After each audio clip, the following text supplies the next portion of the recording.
بسم اللہ الرحمن الرحیم۔ اس حدیث میں جو چند نام ذکر ہوئے ہیں پہلے ان کے بارے میں بتا دینا ضروری ہے تاکہ واقعے کو سمجھنے میں آسانی ہو۔ عتبہ حضرت سعد بن ابی وقاص رضی اللہ تعالیٰ عنہ کا حقیقی بھائی تھا۔ حضرت سعد رضی اللہ تعالیٰ عنہ کو تو اللہ تعالیٰ نے اسلام کی دولت سے بہرہور کیا اور وہ ایک جلیل القدر صحابی ہوئے، مگر عتبہ کفر کی حالت میں مر گیا، اور یہی وہ بدبخت تھا جس نے غزوہ احد کے موقع پر رحمت دو عالم صلی اللہ علیہ وسلم کے دندان مبارک شہید کیے تھے۔ زما حضرت سودا رضی اللہ تعالیٰ عنہ کے باپ تھے اور ابد ان زما کے بیٹے یعنی حضرت سودا کے حقیقی بھائی تھے۔ حضرت سودا نبی کریم صلی اللہ علیہ وسلم کی زوجہ مطہرہ تھی۔ اب حدیث کی طرف آئیے۔ عتبہ نے زما کی لونڈی سے زنا کیا جس کے نتیجے میں لڑکا پیدا ہوا۔ چونکہ زمانہ جاہلیت میں یہ دستور تھا کہ زانی کے دعوے پر والد الزنا کا نسب اسی زانی سے ثابت ہوتا تھا،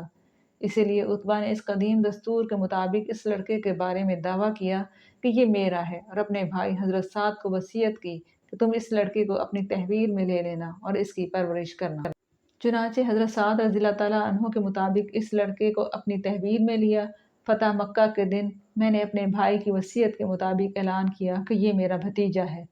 ادھر زما کے بیٹے ابد نے یہ دعویٰ کیا کہ یہ میرا بھائی ہے کیونکہ اس کو میرے باپ نے اپنی لونڈی سے پیدا کیا۔ ان دونوں کے درمیان ایک تنازع کی صورت ہو گئی تو وہ دونوں اس معاملے کو آن حضرت صلی اللہ علیہ وسلم کی خدمت میں لے آئے۔ آن حضرت صلی اللہ علیہ وسلم نے ابد بن زما سے فرمایا کہ یہ تمہارا بھائی ہے کیونکہ بچہ صاحب فراش ہی سے ثابت ہوتا ہے اور زانی اس سے محروم رہتا ہے۔ بچہ صاحب فراش کی طرف منسوب ہوتا ہے اور زانی کے لیے محرومی ہے۔ ام المومنین حضرت سودا رضی اللہ تعالیٰ عنہا کو آن حضرت صلی اللہ علیہ وسلم کے اس حکم کے تحت کہ تم اس لڑکے سے پردہ کیا کرو کا مطلب یہ تھا کہ اگرچہ یہ لڑکا شرعی حکم کے مطابق تو تمہارا بھائی ہوا، بطور کہ اس کا نسب تمہارے باپ زما سے ثابت ہو گیا،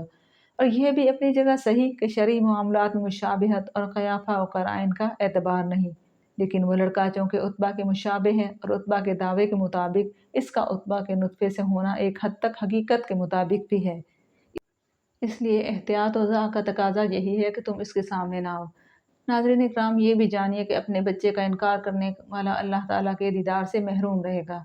حضرت ابو ہریرہ سے روایت ہے کہ انہوں نے لعان کی آیت نازل ہونے کے موقع پر رسول کریم صلی اللہ علیہ وسلم کو یہ فرماتے ہوئے سنا کہ جو عورت کسی کو اس قوم میں داخل کرے جس میں سے وہ نہیں، یعنی کسی عورت نے بدکاری کرائی اور پھر اس نے بدکاری کے نتیجے میں بچے کو جنم دیا اور اس بچے کو اپنے خاوند کی طرف منسوب کر دیا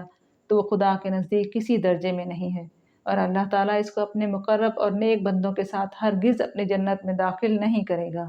اور جو شخص اپنے بچے کا انکار کرے یعنی اس کی بیوی نے جس بچے کو جنم دیا اس کے بارے میں کہے کہ میرا نہیں ہے، حالانکہ وہ اس کی طرف دیکھتا ہے یعنی کہ وہ جانتا ہے کہ بچہ میرا ہی ہے، تو اللہ تعالیٰ اس سے پردہ کرے گا، یعنی اس کو خدا کا دیدار نصیب نہیں ہوگا، اور اللہ تعالیٰ اس کو تمام اگلے اور پچھلے لوگوں میں رسوا کرے گا، یعنی جب میدان حشر میں تمام اگلی پچھلی مخلوق جمع ہوگی تو ان کے درمیان اس کو ذلیل و رسوا کرے گا۔ حدیث کا حاصل یہ ہے کہ نہ تو عورت کو چاہیے کہ وہ بدکاری کرائے اور اپنے حرامی بچے کو اپنے خاوند کی طرح منسوب کرے، اور نہ مرد کو چاہیے کہ وہ دیدہ دانستہ اپنے بچے کا انکار کرے اور اپنی بیوی پر زنا کی تہمت لگائے۔ حضرت ابن عباس رضی اللہ تعالیٰ عنہ کہتے ہیں کہ ایک دن نبی کریم صلی اللہ علیہ وسلم کی خدمت میں ایک شخص نے حاضر ہو کر عرض کیا کہ میری بیوی کسی چھونے والے کے ہاتھ کو جھٹکتی نہیں، یعنی جو بھی شخص اس سے بدکاری کا ارادہ کرتا ہے وہ اس کو انکار نہیں کرتی۔ نبی کریم صلی اللہ علیہ وسلم نے فرمایا اسے طلاق دے دو۔ اس نے عرض کیا یہ ممکن نہیں کیونکہ میں اس سے بہت محبت کرتا ہوں۔ آپ صلی اللہ علیہ وسلم نے فرمایا تو پھر اس کی نگہبانی کرو تاکہ وہ بدکاری میں مبتلا نہ ہو سکے۔ حدیث اس بات پر دلالت کرتی ہے کہ بدکار بیوی کو طلاق دے دینا اولیٰ ہے،